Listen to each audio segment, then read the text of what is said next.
Ration card দেশের এমন কোনো মানুষ নেই যার কাছে এই কার্ড নেই।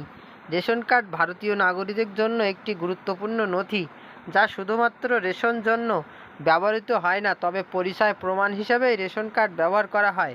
আগে রেশন কার্ড পেতে হলে সরকারি অফিসে ঘুরে বেড়াতে হতো সাধারণ নাগরিকদের জন্য, কিন্তু এখন প্রক্রিয়া অনলাইনে সহজলভ্য হয়ে উঠেছে। এতে শুধু সময় সাশ্রয় হয় না, ঘরে বসে কয়েক মিনিটেই মধ্যে সহজেই ডাউনলোড করা যায়। যাই হোক, এবার রেশন কার্ড নিয়ে সমগ্র দেশের মধ্যে নজির গড়ল পশ্চিমবঙ্গ সরকার। এখন আপনি নিশ্চয়ই ভাবছেন যে রেশন কার্ড নিয়ে পশ্চিমবঙ্গ সরকার কী এমন নজির গড়ল। তাহলে জেনে নিন ঝটপট। বর্তমান সময়ে রেশন কার্ড তৈরি করতে সরকারি অফিসগুলির দরজায় দরজায় ঘুরতে হয় না সাধারণ নাগরিকদের। এবার শুধুমাত্র অনলাইনে মাধ্যমেই সব মুশকিল আহসান হয়ে যায়।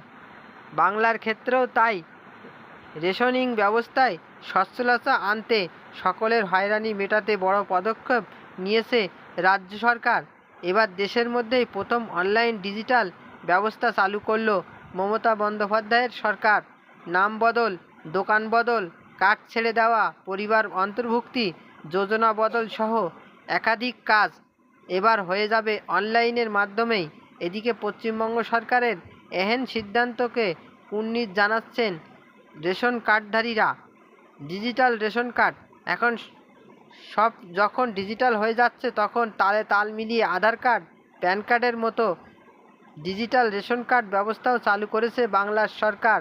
যাই হোক, আপনার রেশন কার্ডে যদি কোনো সমস্যা হয়ে থাকে, তাহলে কম্পিউটারের মাধ্যমে, স্মার্টফোনের মাধ্যমে সব কিছু সংশোধন করে নিতে পারেন।